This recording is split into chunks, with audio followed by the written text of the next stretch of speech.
కీర్తి లా classes కి welcome. Junior advocates కి judicial aspirants కి హెల్ప్ఫుల్గా ఉండాలని చెప్పేసి కండక్ట్ చేసిన క్లాసుల్లో భాగంగా ఈరోజు మనం భారతీయ నాగరిక సురక్ష సంహితలు సెక్షన్ 273 నుంచి అయితే చదువుకుందాం. ఇది చాలా ఇంపార్టెంట్, మీకు క్లయింట్స్ కూడా అడుగుతూ ఉంటారు, బాధపడవద్దు. చూద్దాం. 273 compensation for accusation without reasonable cause, సరైన కారణం లేకుండా వాళ్ళపైన ఆరోపణలు చేస్తున్నందుకు నష్టపరిహారం అడగడం అనమాట. If in any case instituted upon complaint or upon information given to police officer or magistrate, one or more persons is or are accused before a magistrate of any offence liable to be magistrate, and the magistrate by whom the case is heard discharges or acquits all or any of the accused, and is of opinion that there was no reasonable ground for making the accusation against them or any of them, the magistrate may, by his order of discharge or acquittal, if the person upon whose complaint or information the accusation was made is present, call upon him forthwith to show cause why he should not pay compensation to such accused, or to each or any of such accused when there are more than one, or if such person is not present, direct the issue of the summons to him to appear and show cause as aforesaid. ఈ రకంగా ఏ రకమైన కేసులు ఉన్నాయి? ఇదొకటి any case కాదు. రెండు ఇంకా to magistrate మూడు. వీటిల్లో ఎక్కడైనా సరే మ్యాజిస్ట్రేట్ గారు, మ్యాజిస్ట్రేటే సెషన్స్ కోర్టు అనడం లేదు, గుర్తుపెట్టుకోండి.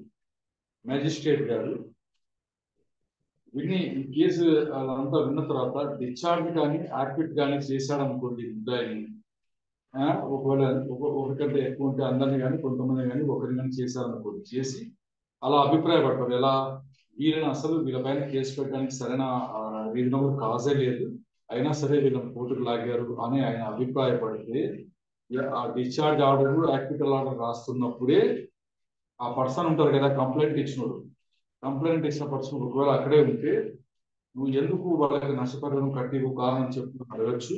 అతను ప్రజెంట్ గా లేకపోతే అక్కడ సమన్స్ కూడా ఇష్యూ చేసి వచ్చి నా ముందర హాజరయ్యి నువ్వు కాంపెన్సేషన్ ఎందుకు పే చేయవు చెప్పు అని చెప్పేసి అడగచ్చు అని ఈ మనకు సెక్షన్ 273 చెప్తుంది. దీన్ని బట్టి వితౌట్ రీజనబుల్ గ్రౌండ్ అంటే కేసు ఏం పెడతాడో ఆడొచ్చి నాకు ఈ కేసు గురించి ఏమీ తెలియదను, ఇంకో రకంగా చెప్పాలనుకోండి, అప్పుడు మనం కాంపెన్సేషన్ కూడా ఇవ్వండి సార్ అని మేజిస్ట్రేట్ గారిని అడిగేటువంటి ఇది మనకు ఉంటుంది.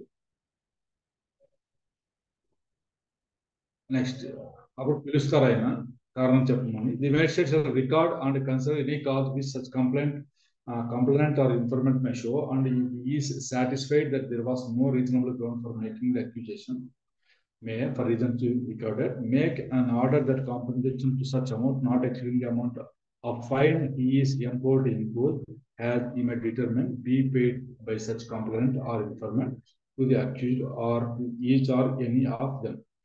ఆయన ఫైన్ విధించడానికి ఆయనకి ఎంత అధికారం ఉందో ఆ అమౌంట్కు మించకుండా రీజనబుల్ గ్రౌండ్ లేదు అని ఆయన అనుకుంటే డబ్బులు కట్టు అని చెప్పేసి ఆడి కంప్లైంట్ పెడితే ఆర్డర్ వేయచ్చు.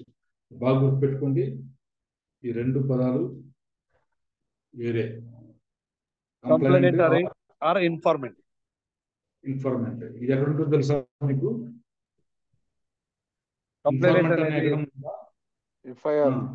ఎఫ్ఐఆర్ లో సార్, ఎఫ్ఐఆర్ లో ఒక కాలం ఉంటుంది, అందులో ఉంటుంది.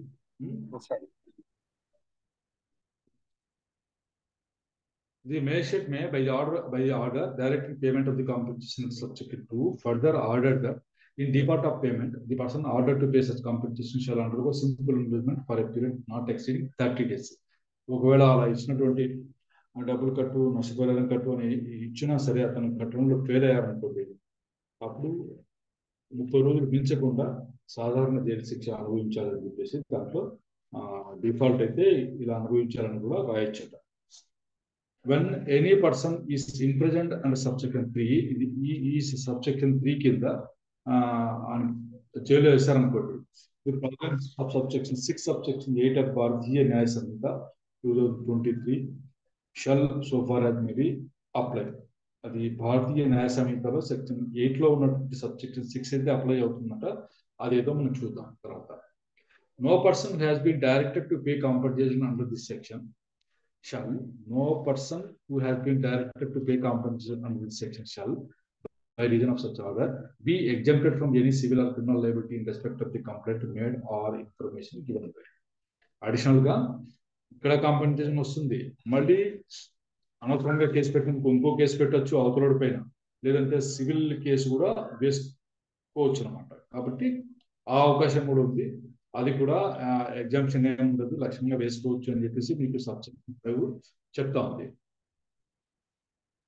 Provided that any amount paid to an accused person under this section shall be taken into account in awarding compensation to such person in any subsequent civil suit relating to the same matter. అప్పుడు ఆ డబ్బులు ఇక్కడ కట్టిన డబ్బులు అక్కడ కూడా అకౌంట్లోకి తీసుకుంటారు, అంటే కన్సల్ట్ చేస్తారు. ₹1,00,000 కట్టుంటే సార్ ఆల్రెడీ ఒక 10,000 ఇచ్చిన్నాను సార్ అక్కడ అంటే ఆ 10,000 తీసేసి 90,000కి ఏమన్నా ఇచ్చేటువంటి అవకాశం అయితే ఉందన్నమాట. ఇక్కడ అన్నదైతే shall be taken into account అని. మీకు ఇవి చదువుతున్నప్పుడు ఈ కాస్ట్ ఇది ఉంది కదా, ఇది చదువుతున్నప్పుడు ఇది ఇంతకుముందు ఎప్పుడు చదివామని ఏమైనా గుర్తొస్తుందా?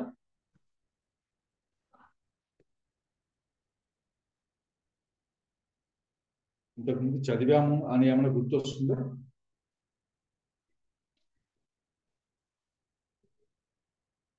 ఎవరు పలకరు? అవును సార్. ఇదే వర్డింగ్ ఉంటుంది దాంట్లో కూడా. ఎక్కడ చదివామంటే ఇక్కడే దీంట్లోనే చదువుకున్నాము. రాష్ట్రపతి కానీ, గవర్నర్ కానీ, స్టేట్ మినిస్టర్ కానీ వీళ్ళపైన డిఫమేషన్ కేసు వస్తుంది కదా. అవును. అందులో ఆ అక్యూజేషన్ తప్పు అన్నప్పుడు ఇదే వస్తుంది చూడండి. వచ్చిందా ఇంతకుముందు? వచ్చింది సార్. అదనమాట. అక్కడ ఎంత ఇస్తారు మీకు కాంపెన్సేషన్? అక్కడ అమౌంట్ మెన్షన్ చేశారు సార్, అక్కడ అమౌంట్ మెన్షన్ చేశారు. ఇక్కడ ఇది మేజిస్ట్రేట్ గారు, అక్కడ అక్కడ సెషన్స్ కోర్టు ఉందా? అవును సార్. అంతా మర్చిపోయారు కదా.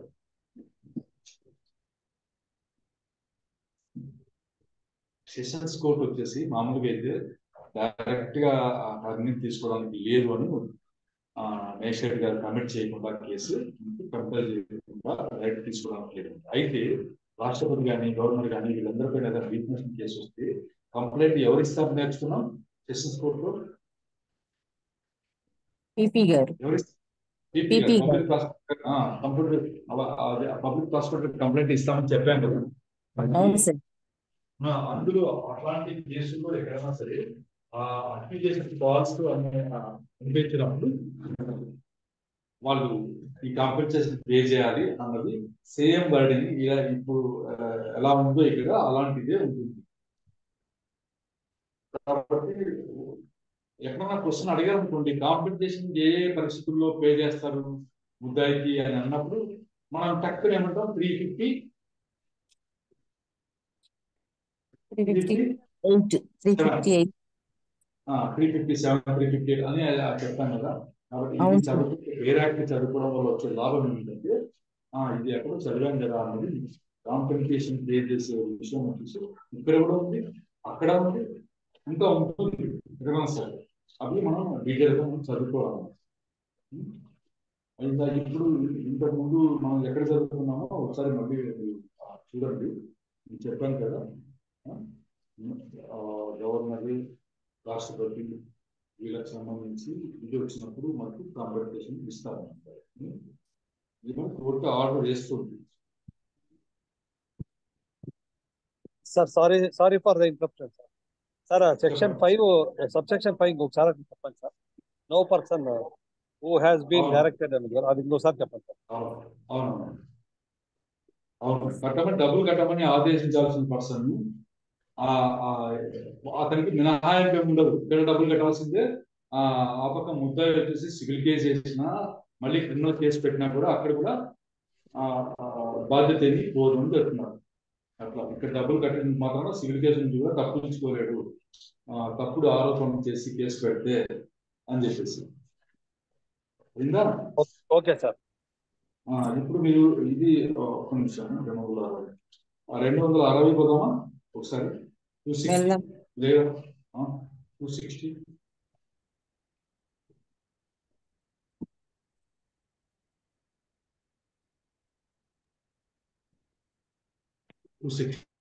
నేనే పోతాను, మీరు పోరు, సైలెంట్ ఉంటారు. Procedure in cases. నేను చూపిస్తున్నాను ఒక్క నిమిషం. Okay sir. 260 ఇది 260లో 6 చదవండి. ఇప్పుడు చదవండి స్క్రీన్ పైన.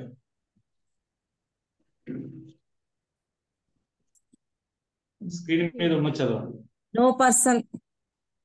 No person who has been directed to pay compensation under subsection 4 shall by reason of such order be exempted from any civil or criminal liability in respect of complaint made under this section.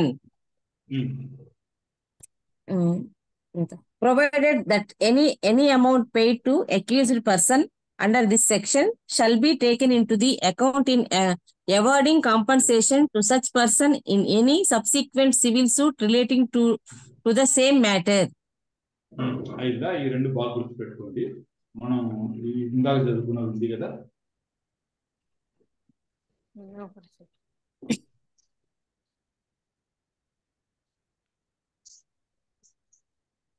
ఇది చదువు. ఇది అట్లే ఉందా లేదా? ఉంది sir. అట్లే ఉంది sir, same to same. అదే సెంటెన్స్ గా ఉన్నాయి చూడండి. Compensation award under section 4 shall be recovered as if it were a fine imposed by the magistrate, provided that any amount paid to an accused person under this section shall be taken into the account in awarding compensation to such person in any subsequent civil suit relating to the same matter. ఇట్లే ఉంటుందమ్మా. అది sessions court ఇచ్చేది, ఇది మాకు magistrate ఇచ్చేది. గుర్తుపెట్టుకోండి. అది 260 ఇది 273 కాంపిటీషన్. అది sir information give by him అని ఉంది సార్. దీనికి దానికి ఏముంది? ఇన్ఫర్మేషన్ గివన్ బై ఉంది కదా. Yes sir. Complaint made or information given by him ఉంది. ఇక్కడ కంప్లైంట్ కి సంబంధించి అక్కడ మటుకు కేసు పెట్టి ఉంటాడు కదా పీపీ గారు, అక్యూజేషన్ ఉంటాడు. చూపిస్తాను. కంప్లైంట్ ఒకటే, complaint made under this section. ఎందుకంటే ఇది డైరెక్ట్ కోర్టులో వేసేస్తారు. కోర్టులో వేసేదాన్ని కంప్లైంట్ అంటారు. ఇన్ఫర్మేషన్ ఎప్పుడు వస్తుందంటే ఎఫ్ఐఆర్ రిజిస్టర్ అయినప్పుడు ఇది వస్తుంది. ఇక్కడ ఓన్లీ ఇది ప్రైవేట్ కంప్లైంట్ విషయం అంటే డిఫమేషన్ కేసు విషయమే ఇది కోర్టులో మాట్లాడేది. ఇక్కడ మనకు మేజిస్ట్రేట్ కోర్టులో మనకు పోలీసులకు ఇచ్చింది కూడా కన్సల్ట్ చేస్తారు. మీకు ఇక్కడ వస్తుంది చూడండి, 3 వచ్చాయి. నేను మొదట్లో చెప్పాను కదా మీకు, any case institute of and complaint ఇక్కడ ఉందా. ఇది ఒకటి ప్రైవేట్ కంప్లైంట్. నెక్స్ట్ పోలీసులకు ఇచ్చినది, పోలీస్ ఆఫీసర్కి ఇచ్చిన ఇన్ఫర్మేషన్ అయినా సరే, లేదు మేజిస్ట్రేట్కి ఇచ్చిన ఇన్ఫర్మేషన్ అయినా సరే, 3 కవర్ అవుతాయి. అక్కడ మనకు ఒకటే డిఫమేషన్ కేసు ఒకటే అయ్యేది. Next, a complainant or informant who has been ordered under subsection 2 by magistrate of the second class to pay compensation exceeding 2,000 rupees may appeal from the order as if such complainant and or informant had been convicted on a trial held by such a magistrate. ఒకవేళ second class magistrate గారి చేత 2,000 రూపాయల కంటే ఎక్కువ నష్టపరిహారం కట్టమని ఆదేశించబడి ఉన్నటువంటి person ఎవరైనా సరే, కంప్లైంట్ కానీ ఇన్ఫార్మెంట్, వాళ్ళు మామూలుగా కన్విక్షన్ పడితే ఎలా అప్పీల్ చేసుకుంటారో అలా అప్పీల్ అయితే చేసుకోవచ్చు.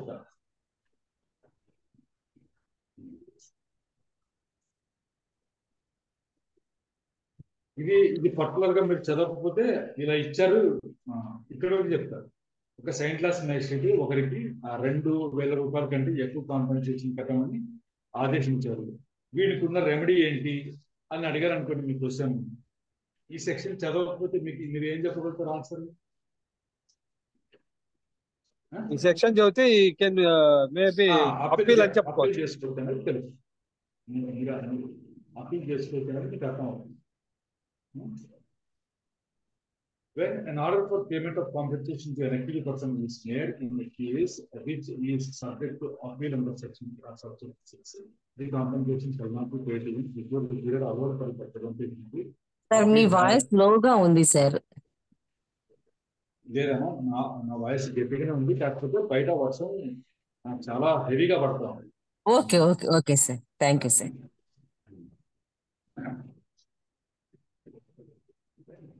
When an order for payment of compensation to an accused person is made in a case which is subject to appeal in the section 6 ప్రకారం అప్పీల్ చేసుకోగలిగి ఉన్నటువంటి ఇదేనండి. The compensation shall not be paid to him before the period allowed for the presentation of the appeal as elaborated. 30 days ఉంటే 30 days వరకు అతను కట్టాలి.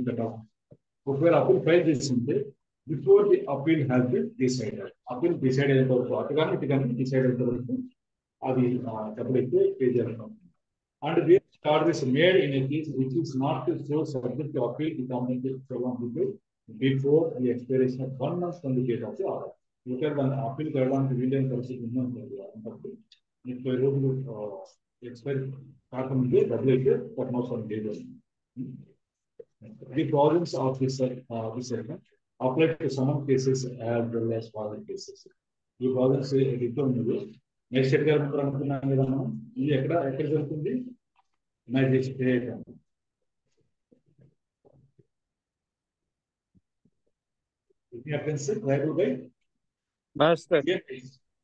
కాబట్టి magistrate కోర్టులోనే summons case, warrant cases అని ఉంటాయి. సెషన్స్ కేసులో ఉండవు. ఇంకా రెండింటికి ఇదే వర్తిస్తాయి అని చెప్తారు.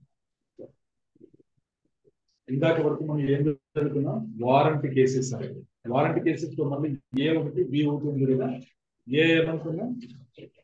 Cases instituted by the police officer upon police report.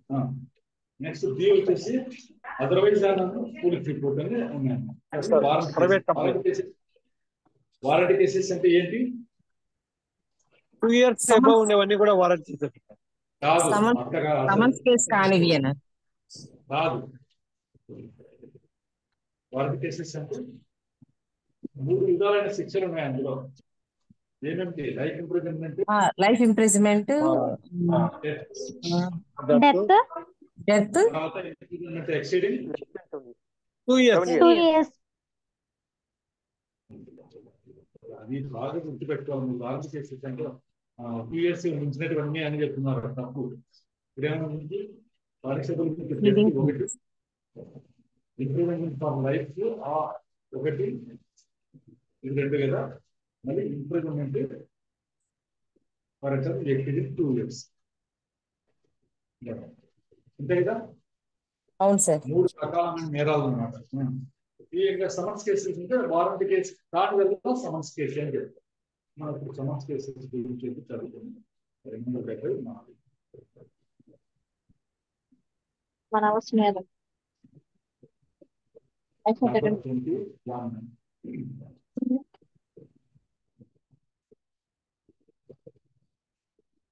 trial of summons cases by magistrates, not court of session. Substance of application is stated. Substance of the సారాంశం. ఇక ఆ కేసులో అతని పైన ఏదైనా ఆరోపణలు సారాంశం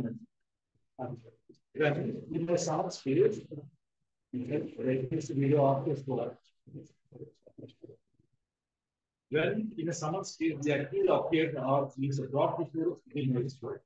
The purpose of the offence of which he is accused shall be stated, and he can be asked whether he is guilty or has any defense to make, but it shall not be necessary to pay a formal statement. ఏం చెప్పారంటే first ముద్దాయి సమస్య ముద్దాయి వచ్చి అభ్యర్థిని ఏమవుతారంటే next workplace యొక్క offence which is actually self ఆ case యొక్క వివరాలు ఏదైతే ఉన్నాయో అఫెన్స్ ఆరోపించిన యొక్క వివరాలు అతనికి చెప్తారు. చెప్పిన తర్వాత అడుగుతారు, ఏం నిజం నేరం ఒప్పుకుంటావా లేదంటే మీ దగ్గర ఏమైనా డిఫెన్స్ చేసుకోవడానికి ఏమైనా ఉందా?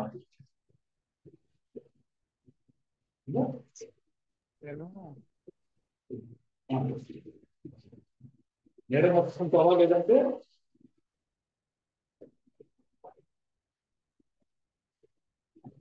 డిఫెన్స్ ఏమైనా ఉందా అని అడుగుతారు. 2 క్వశ్చన్లు అడుగుతారు కదా, ఏంటి 2 క్వశ్చన్?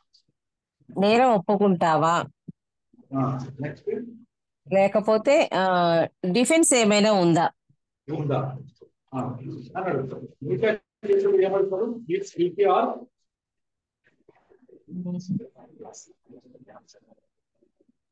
చార్జ్ ట్రయల్ జరపమంటారా అని అడుగుతారు. he pleads guilty or he has any defense to make. ఇది ఇక్కడైతే అట్లా అంటారు. ఇక్కడ మనకు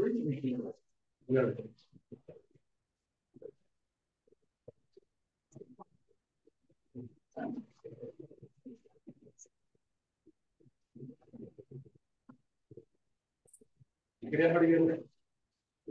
guilty of the offence charge or claim to be tried. విచారణ జరపమంటారా అని అడుగుతారు. ఎక్కడ?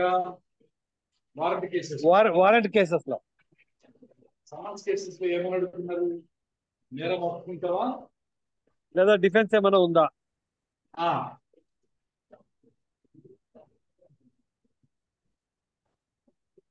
అయిందా? అలా అడిగి, కానీ చార్జ్ అయితే ఫ్రేమ్ చేసే అవసరం లేదట. చార్జ్ ఫ్రేమింగ్ అనేది అవసరం లేదట. Provided that information transfer the accusation as found guys, he shall, after recording reasons in writing, release the accused and the release shall have the effect of discharge. మామూలుగా పైన మనం చెప్తున్నది ఏమంటే చార్జ్ ఫ్రేమింగ్ ముందు చేయగలిగింది డిశ్చార్జ్. ఒకసారి charge frame అయిన తర్వాత ఏమవుతుంది అంటున్నా? ట్రయల్ వస్తుంది సార్. చార్జ్ ఫ్రేమ్ అయింది. ట్రయల్ కాదమ్మా, చార్జ్ ఫ్రేమ్ కాకుండా అయితే ముద్దాయిని డిశ్చార్జ్ చేస్తారు. అవును సార్.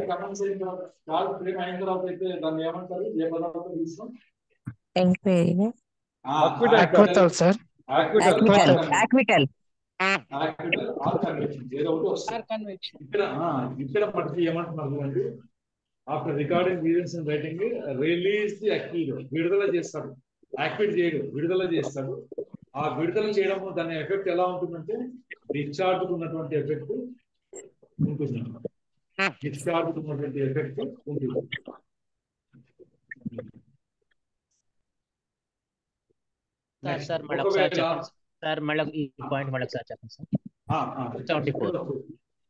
ఇప్పుడు సమన్స్ కేసులో ముద్దాయి ఎప్పుడైతే హాజరైతారో వచ్చి అప్పుడు అతనికి ఆ కేసులో ఉన్నటువంటి నేరం యొక్క వివరాలు అతనికి చెప్పాలి.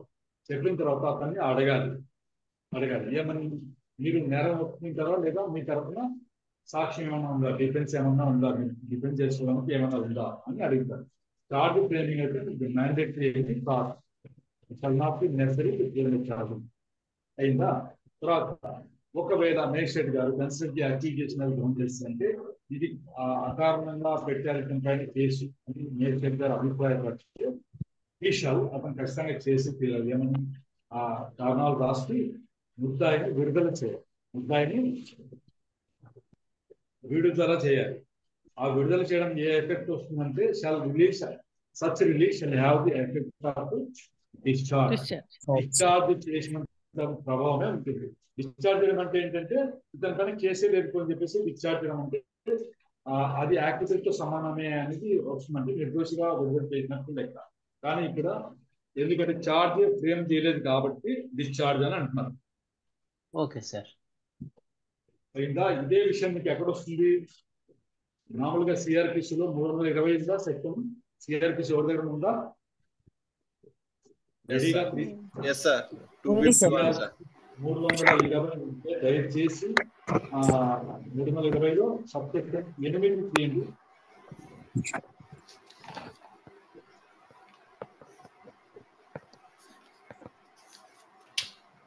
325 సార్. 320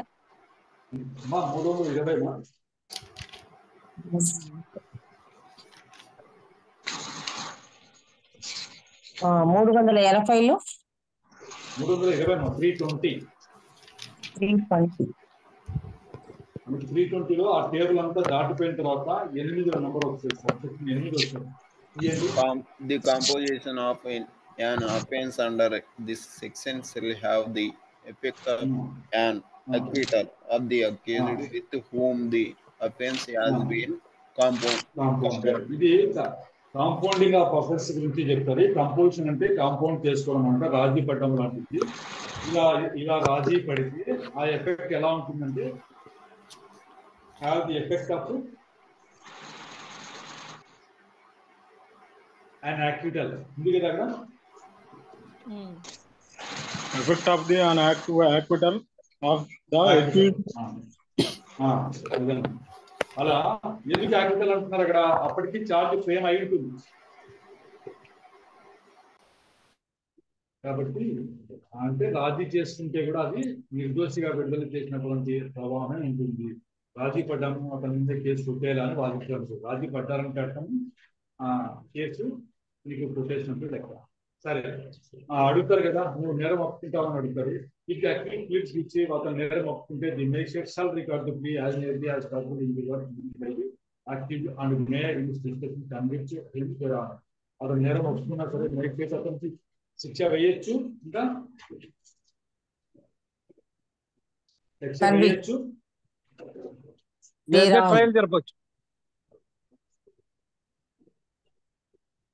శిక్ష వేయొచ్చు, వేయకపోవచ్చు. మేముంది కాబట్టి అతనికి description. Next 276 conviction on plea of guilty in absence of accused petty cases. చిన్న పెట్టి కేసెస్ లో ముద్దాయి రాకపోయినా సరే అతను నేరం ఒప్పుకుంటూ ఇది పంపిస్తారు కదా, దాని మీద శిక్ష చెప్పండి. ఇలా where a summons has been issued under section 229 and the accused desired to plead guilty to the charge without appearing before the magistrate ముందర హాజరు కాకుండానే అతను నేరం ఒప్పుకోదలిస్తే he shall transmit to the magistrate by post or by messenger a letter containing his plea and also the amount of fine specified in the summons. Summons లో ఉన్నటువంటి మొత్తాన్ని amount of fine ఏదైతే ఉందో దాన్ని బై పోస్ట్ కానీ messenger ద్వారా కానీ ఒక లెటర్ దాని వెంట ఈ అమౌంట్ కూడా పంపించాలి. 229లో ఆ విషయం నేను చదువుకున్నాను. Next the magistrate in his description convict the accused in his absence. అతని పరోక్షంగా కూడా అతని అబ్సెన్స్ లో కూడా మేజిస్ట్రేట్ గారు అతనికి శిక్ష విధించవచ్చు on his plea of guilty and sentencing to pay fine specified in the summons. Summons లో పేర్కొన్నటువంటి ఫైన్ కట్టుకొని చెప్పేసే సెంటెన్స్ కూడా పాస్ చేయొచ్చు. And the amount transmitted by the accused shall be adjusted to the fine. ఏదైతే అతను దాంట్లో పెట్టి పంపిస్తాడు కదా, లెటర్తో పాటు పోస్ట్ లో కానీ మెసేంజర్ ద్వారా కానీ పంపిస్తారు కదా డబ్బులు, అవి ఫైన్ కి జమ చేసుకుంటారు. Or when an advocate authorised by the accused in this behalf pleads guilty on behalf of the accused. ముద్దాయి తరఫున అడ్వకేట్ గారి నేరం ఒప్పుకున్నటువంటి ఆథరైజేషన్ పొందినప్పుడు the magistrate shall record the plea as nearly as possible in records used by the advocate. Advocate గారు ఏ పదాలు ఉపయోగిస్తారో ఆ పదాలే ఆయన రాసుకుని ఆయన రిసెప్షన్ తో convict the accused on such plea and sentencing as oppose. అతనికి శిక్ష విధించి సెంటెన్స్ అయితే పాస్ చేయించారు. ఇది కేవలం ఫైన్ విధించే దగ్గర కేసుల్లో మనకి ముద్దాయి హాజరు కాకుండానే అడ్వకేట్ ద్వారా ఆ ఫైన్ అనేది కట్టేయచ్చు. పెట్టి కేసెస్ లో ఇలా జరుగుతుంది. 277 if the magistrate does not convict the పెట్టి కేసు అంటే ఏవేవి వస్తాయి సార్? పెట్టి కేసు అంటే చాలా చిన్నవి. ఇప్పుడు ఫైన్ మాత్రం విధించే దగ్గర కేసులు ఉంటాయి పాస్. అవి ఏమేమి అన్నది మళ్ళీ మీకు తెలుస్తుంది, చూద్దాం. సెకండ్ క్లాస్ మేజిస్ట్రేట్ కోర్టు కూడా వస్తుంది పెట్టి కేసుకి. చిన్నవి అంటే ట్రాఫిక్ ఉల్లంఘనలు ఉంటాయి కదా, అట్లాంటివి ఇంకా కొన్ని వస్తాయి కదా, చూద్దాం. మనం లోపలికి వెళ్ళే కొద్దీ మనకు తెలుస్తుంది. Next, if the magistrate does not convict the accused under section 275 or 276 275 అంటే నేరం ఒప్పుకున్నా సరే శిక్ష వేయకుండా వదిలేస్తారు చూడండి. ఇక్కడ వేయచ్చు వేయకపోవచ్చు అనుకున్నాం కదా మనం. ఇక్కడ శిక్ష వేయచ్చు వేయకపోవచ్చు, వేయకుండా వదిలేసిన సందర్భంలో ఇక్కడైనా సరే అతను ఆ సమన్స్ పంపిస్తాడు, వాళ్ళు ఏమో డబ్బులు పంపిస్తారు, ముద్దాయి డబ్బులు పంపిస్తారు కవర్లో పెట్టి.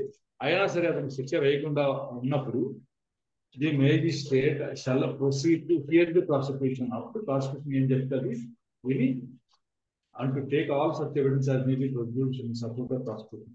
ప్రాసిక్యూషన్ వాళ్ళు ఇచ్చేటువంటి సాక్ష్యం తీసుకుని and also here the accused. మళ్ళీ దాని తర్వాత ముద్దాయి చెప్పేది కూడా వింటారు.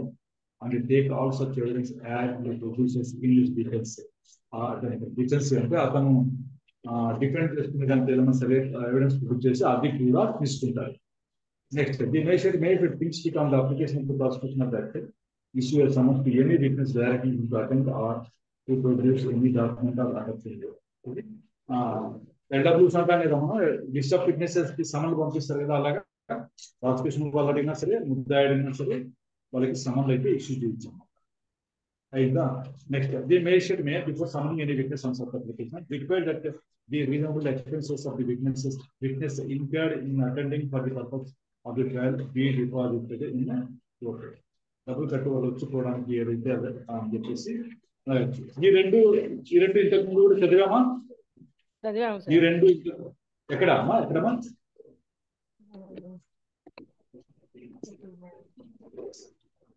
డిఫెన్స్ ఎవిడెన్స్ ఇచ్చినప్పుడు ఇది ఈ రెండు వెబ్సైట్ చూడండి. పైన మనం ఇన్స్టిట్యూటెడ్ అదర్వైజ్ దాని పోలీస్ కంప్లైంట్ అని పోలీస్ రిపోర్ట్ అని అనుకున్నాం కదా, అక్కడ మనకి ఇక్కడ 266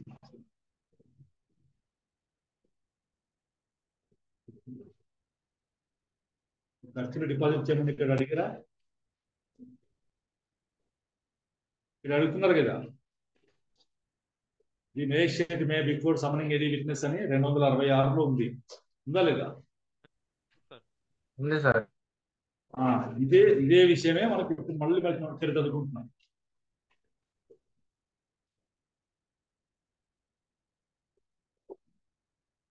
ఇక్కడ వచ్చింది అదే వర్డ్స్, అదే డబ్బులు కట్టమని ఆదేశిస్తాం. ఈ మేజిస్ట్రేట్ మే బిఫోర్ సమ్మనింగ్ ఎనీ విట్నెస్. సరే, యాక్విటల్ ఆర్ కన్విక్షన్.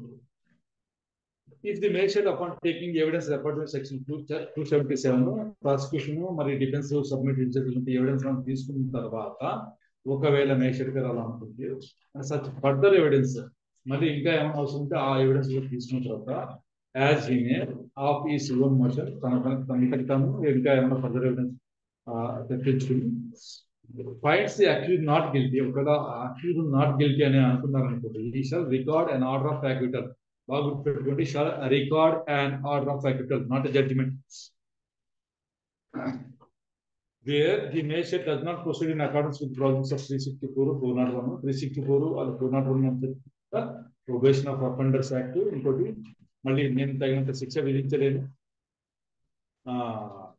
అనే పరిస్థితి ఉన్నప్పుడు సిజిఎం గారు పంపిస్తాం అనుకున్నాం కదా, అది shall if he finds accused guilty pass sentence upon him according to law. ఒకవేళ అతను గిల్టీ అంటే నేరం చేశాడు అని ప్రూవ్ అయింది అని అనుకున్నారు అనుకోండి, అతని మీద అతనికి కన్విక్షన్ ఇచ్చి సెంటెన్స్ చట్ట ప్రకారం అతనికి శిక్ష కూడా విధించేటువంటి ఇది ఉందన్నమాట. 278లో 1 అయితే యాక్విటల్, 2 అయితే conviction. A magistrate may under section 275, 278 convict the accused of any offence liable under this chapter, which from the facts admitted or proved he appears to have committed, whatever may be the nature of the complaint or summons, the magistrate is satisfied that the accused would not be prejudiced thereby. ఇది ఈ chapter కింద ఉన్నటువంటి నేరాలు చెప్తున్నారు కదా. ఈ chapter దేని గురించి మాట్లాడుతున్నాం మనం? ఈ చాప్టర్ దేని గురించి? Summons cases by magistrate. Summons cases లో ఏం చెప్తున్నారు అంటే ఆ కంప్లైంట్ యొక్క ఇది ఏదైనా సరే ఏమంటున్నారు, నేచర్ ఏదైనా కానివ్వండి convict the accused of any offence tribal under chapter. ఈ చాప్టర్ కింద విచారించదగ్గ నేరాలకు ఏదైనా సరే శిక్ష విధించవచ్చు అంట. ఫ్యాక్ట్స్ అడ్మిటెడ్ కానీ అంటే అతను ఉంటా కదా ఒప్పుకున్నా సరే, లేదా ట్రయల్ జరిపి ప్రూవ్ అయినా సరే అతను ఇలా కమిట్ చేశాడు ఈ నేరం అంటే వాటన్నిటికీ శిక్ష అయితే విధించచ్చట. కంప్లైంట్ యొక్క నేచర్ కానీ సమన్స్ యొక్క నేచర్ కానీ ఎలా ఉన్నా సరే అని చెప్తున్నారు. If the magistrate is satisfied the accused would not be prejudiced by ముద్దాయికి ఎటువంటి ప్రెజుడిస్ జరగడం జరుగుతున్నప్పుడు కన్విక్షన్ అయితే ఇవ్వచ్చు అట. Next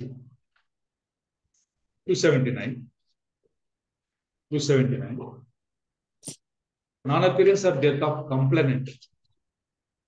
If the summons has been issued on the complaint and on the day appointed for the appearance of the accused or any day subsequent to which the hearing may be urgent, the complaint does not appear, the magistrate shall, after giving 30 days time to the complaint to be present, notwithstanding anything before content, acquit the accused unless a person from which he thinks it proper to urgent the hearing of the case to some other day అనమాట. అంటే complaint absent అయ్యాడు అనుకోండి, అప్పుడు అతనికి 30 days time ఇచ్చి తర్వాత ముద్దాయిని విడుదల కూడా చేయొచ్చు అంట. అంటే నిర్దోషిగా విడుదల చేయొచ్చు. ఇదే మనకి ఎక్కడొచ్చింది?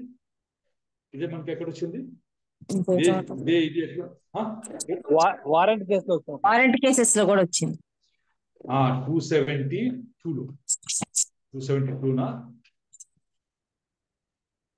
ఇక్కడ వస్తుంది.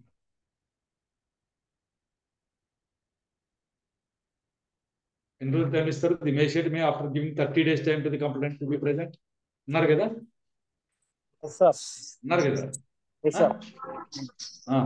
అన్నారు. బట్ ఇక్కడ డిశ్చార్జ్ అక్యూజ్ అని వస్తుంది, యాక్విట్ అని రాదు. అయిందా?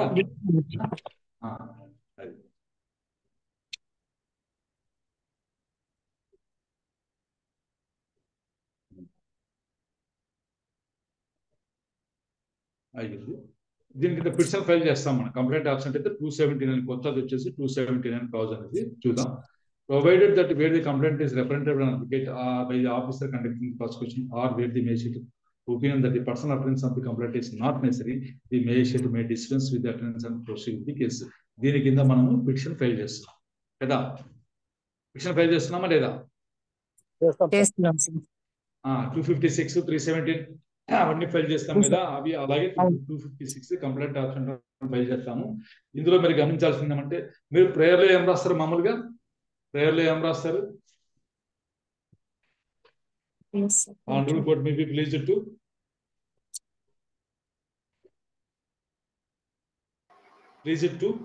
సార్ అవన్నీ అతనికి జ్వరం వస్తుందని రాస్తాం. ఎందుకంటే మనము కేవలం ప్రింటెడ్ ఫామ్ తీసుకుని పైన పేర్లు కేసు నంబర్ మాత్రమే రాస్తాం. మధ్యలో ఆ జ్వరం వస్తుంది, ఊరికి పోయినాడు, అవి మటుకు రాస్తాం. కింద ప్రేయర్ ఏముంది, మ్యాటర్లో ఏం రాశారనుకుంది. మనకు పొరపాటున మన గ్రచారం బాలేక వాడు ఆ ప్రింటెడ్ ఫామ్ దొరకలేదు అనుకో, 317 పిటిషన్ అవి మన చేతులు ఎత్తేస్తాం అంతే కదా. డిస్పెన్స్ విత్ పర్సనల్ అసెంబ్లీ మనం మామూలుగా ఇక్కడ రాసే ఉంటే కండోన్ ది యాబ్సెన్స్ అని చెప్పి రాస్తూ ఉంటాం. ఇక్కడ మనం రాయాల్సింది పర్సనల్ అటెండెన్స్ ని నాట్ నెసరీ అన్నప్పుడు డిస్పెన్స్ విత్ అటెండెన్స్ అని చెప్పి రాయాలి. Honourable court may be pleased to dispense with the attendance of the petitioner అని రాయాలి. 317 లో కూడా ఇదే ఉంటుంది. 317 అంటే ఇప్పుడు 317 అంటే 355 తీస్తే అది ఇక్కడ కూడా dispense with attendance of the accused అని ఉంటుంది. ఓకే, సరే. The provisions of subsection 1 shall so far as may be apply all also to cases where the non appearance of the complaint is due to death. అతను చనిపోయినా కూడా రాలేకపోయిన పక్షంలో ఇదే provisions వర్తిస్తాయి అని చెప్పి చెప్తున్నారు. అంటే అతను చనిపోయినా కూడా మీరు దీని కింద పిటిషన్ పెట్టొచ్చు అని చెప్తున్నారు. Next, withdrawal of complaint. If a complaint at any time before a final order is passed in any case under this chapter satisfies the magistrate that there are sufficient grounds for permitting him to withdraw his complaint against the accused, or if there be more than one accused against all or any of them, the magistrate may permit him to withdraw the same and shall thereupon acquit the accused against whom the complaint is solved. Complaint withdraw చేసుకోవచ్చు అంటున్నా.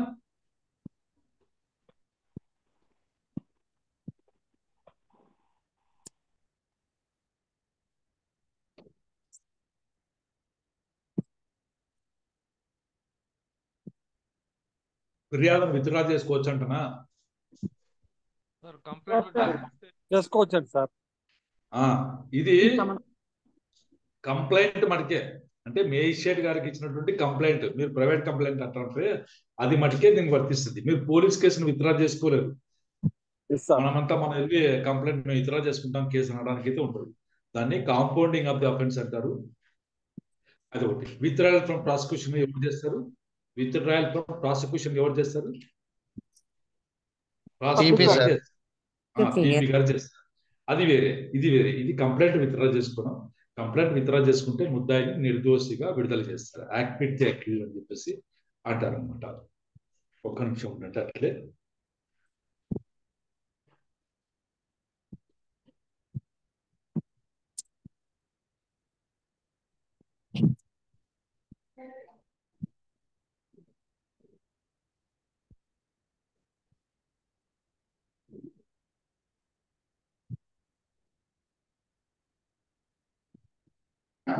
ఇక్కడ ఉంది ఇక్కడ.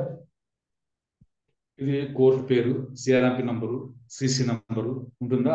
తర్వాత ఇక్కడ ఏం రాసాం? Petition filed under section 257 CrPC, old CrPC. ఇప్పుడు కొత్త దాని కింద సింపుల్ ఏమనొచ్చు, దాంట్లో ఏముంది? ఇట్ ఈస్ సబ్మిటెడ్ పిటిషనర్ ఏంటి కంప్లైంట్ ఇట్లా ఓకే అయిందా? It is submitted by the intervention of elders. పెద్ద మనుషులు కలెక్ట్ చేసుకుని petitioner, complaint and respondent accuse పైన కాంప్రమైజ్ కుదిర్చారు. వాళ్ళు కాంప్రమైజ్కి అయితే వచ్చారు. ఈ మ్యాటర్ ని అవుట్ ఆఫ్ కోర్ట్ సెటిల్ చేసుకున్నారు. కాబట్టి ఈ పరిస్థితుల్లో in the circumstances the petitioner ఇంటెండ్స్ to withdraw the complaint case filed against accused అని చెప్పేసి. కాబట్టి it is therefore humbly prayer the honourable court may be please to permit the petitioner to withdraw the above complaint case against the respondent. అంటే యాక్విట్ ఏమన్నాను, ఏమడుగుతున్నాను ఇక్కడ నేను? యాక్విట్ the respondent అని చెప్పేసి అడిగాను. కంప్లైంట్ సైన్ చేస్తాడు, అడ్వకేట్ సైన్ చేస్తాడు, డాకెట్ రాయడం, కోర్టులో వేయడం, సింపుల్ అంతే. అయిందా? ఇది ఫార్మాట్ కావాలా వద్దా? కావాలి సార్. పెట్టండి సార్, గ్రూప్ లో పెట్టండి సార్, చాట్ బాక్స్ లో పెట్టినా పర్లేదు సార్. చాట్ బాక్స్ లో పెడతాను, ఎవరైనా సరే అక్కడ పెట్టండి.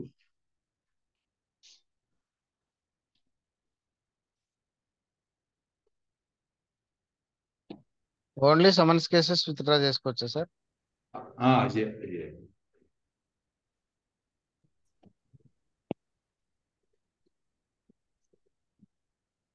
ఇప్పుడు మీరు చెక్ బౌన్స్ కేసు కూడా విత్డ్రా చేసుకుంటే దీని కిందే చేసుకుంటారు మామూలుగా. 257 కింద చేసుకుంటారు.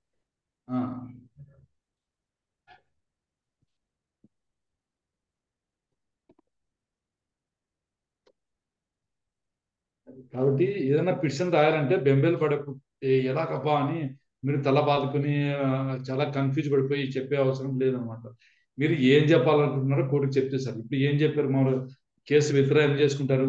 మేమైతే రాజీ పడ్డాము, అయిపోయింది, కాంప్రమైజ్ అయ్యాము, రాజీ చేసుకుంటున్నాము అనే కదా చెప్పేది ఎక్కడైనా సరే. అదే మాటలు అక్కడ చెప్పాం, ఇంకేం లేదు.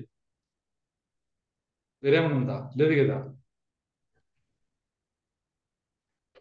వేరే ఏమైనా ఉందా ఇంకా విషయం?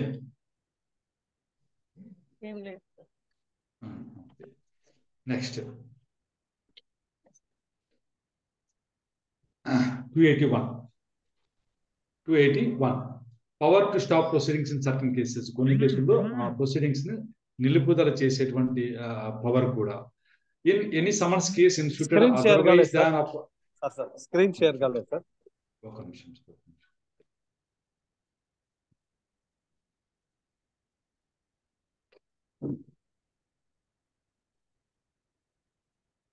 In any summons case instituted otherwise than upon complaint, complaint కాకుండా వేరే రకంగా ఇన్స్టిట్యూట్ చేయబడినటువంటి సమన్స్ కేసులు అంటే పోలీస్ కేసులు కావచ్చు అనమాట. A magistrate of the first class or with the previous sanction of the chief judicial magistrate any other judicial magistrate may చేయొచ్చు, చేయకపోవచ్చు, for reasons to be recorded by him, కారణాలు రాయాలి. Stop the proceedings at any stage without pronouncing any judgement. Judgement pronounce చేయకుండా ఆ proceedings ని ఏ stage లో అయినా సరే స్టాప్ చేయొచ్చు అనమాట. And where stoppage of proceedings is made after the evidence of principal witness has been recorded. ప్రధానమైనటువంటి సాక్షులు ఎవరు ఉన్నారో వాళ్ళు ఎవిడెన్స్ రికార్డ్ చేసిన తర్వాత స్టాప్ చేశారనుకుంటా ప్రొసీడింగ్స్. అలాంటప్పుడు pronounce a judgement of acquittal, pronounce a judgement of acquittal. And in any other case release the accused and such release shall have the effect of discharge. చూడు, magistrate first class కి ఎంత power ఇచ్చారు చూడండి. ఏ magistrate of the first class or with previous sanction of the chief judicial magistrate any other judicial magistrate. అంటే ఇక్కడ previous sanction ఎవరికి అవసరం ఉంది? Chief judicial magistrate. సరిగ్గా చూడండి, ప్రీవియస్ శాంక్షన్ అనేది ఎవరికి అవసరం? ఇద్దరు చీఫ్ జ్యుడిషియల్ మేజిస్ట్రేట్ పక్కన పెట్టండి, మిగతా వాళ్ళు 2 రకాలు ఉన్నారు. ఎవరు ఉన్నారు ఇక్కడ? Magistrate of the first class ఒకరు, magistrate of the first class ఒకరు, other judicial magistrate. Judicial magistrate other judicial magistrate కి అయితే చీఫ్ జ్యుడిషియల్ మేజిస్ట్రేట్ యొక్క శాంక్షన్ అవసరం. Magistrate of the first class కి అయితే అవసరం లేదు. అయిందా? ఆయన ఏం చేయొచ్చు? He may stop the proceedings at any stage without pronouncing any judgement. Judgement pronounce చేయకుండా స్టాప్ చేసేసి చేయొచ్చు అన్నమాట. ఒకవేళ ఆ స్టాప్ చేసినటువంటి స్టేజ్ ఎలాంటి ఉంటుందంటే, where stoppage of proceedings is made after the evidence of the principal witness has been recorded. ప్రధానమైనటువంటి సాక్షులు, మెయిన్ సాక్షులు ఉంటారు కదా, వాళ్ళు సాక్ష్యం రికార్డ్ అయిన తర్వాత ఒకవేళ స్టాప్ చేసినట్లయితే ప్రొనౌన్స్ ఏ జడ్జిమెంట్ యాక్విటల్. అంటే యాక్విటల్ విడుదల చేస్తూ జడ్జిమెంట్ అయితే పాస్ చేయాలా. అలా కాకుండా సాక్ష్యాలు ఇంకా రికార్డ్ చేయని పరిస్థితుల్లో ఎనీ అదర్ కేసు ముద్దాయిని ఏం చేయాలా? రిలీజ్. ఆ రిలీజ్ యొక్క ఎఫెక్ట్ ఎలా ఉంటుంది? డిశ్చార్జ్. ఇలాంటి వర్డింగ్ పైన కూడా వచ్చిందా మీకు? వచ్చింది సార్. సేమ్. నేను పదే ఎందుకు చెప్తున్నానంటే, డిశ్చార్జ్ ప్రభావం ఎక్కడెక్కడ ఏ సందర్భాల్లో ఉంటది, లేదు అక్యూజ్డ్ ని ఏ సందర్భంలో రిలీజ్ చేయొచ్చు, యాక్టివిటీ కాదు రిలీజ్ చేయొచ్చు అని అడిగినప్పుడు మీ బుర్రలో ఇవన్నీ రావాలి.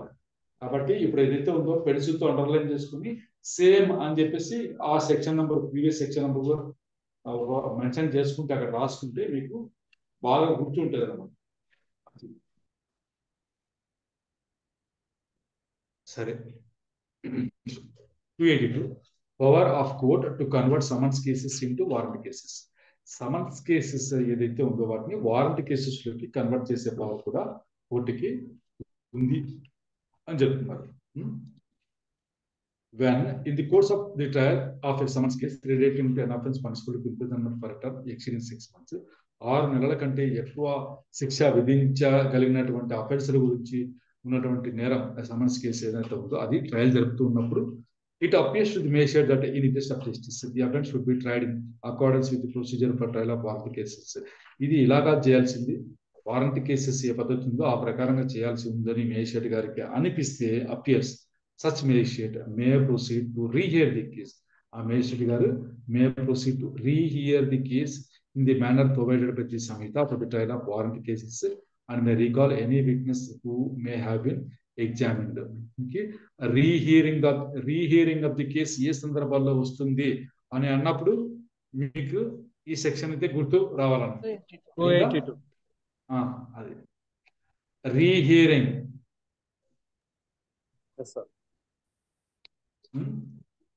అండర్లైన్ చేసుకోండి, హైలైట్ చేసుకోండి దాన్ని. సరే, ఇప్పటికి మనకు చాప్టర్ 21 అయితే అయిపోయింది. సమన్స్ కేసెస్ గురించి చదువుకున్నాం. సమ్మరీ ట్రయల్స్ అని ఒకటి ఉంటుంది, దాని గురించి మనం నెక్స్ట్ క్లాస్ లో అయితే మనం చదువుకున్నాం. వాటికి ఎక్కడైనా స్టాప్ చేద్దాం. సార్ ఒక్కసారి 281 ఒక్కసారి ఎక్స్ప్లెయిన్ చేయరా?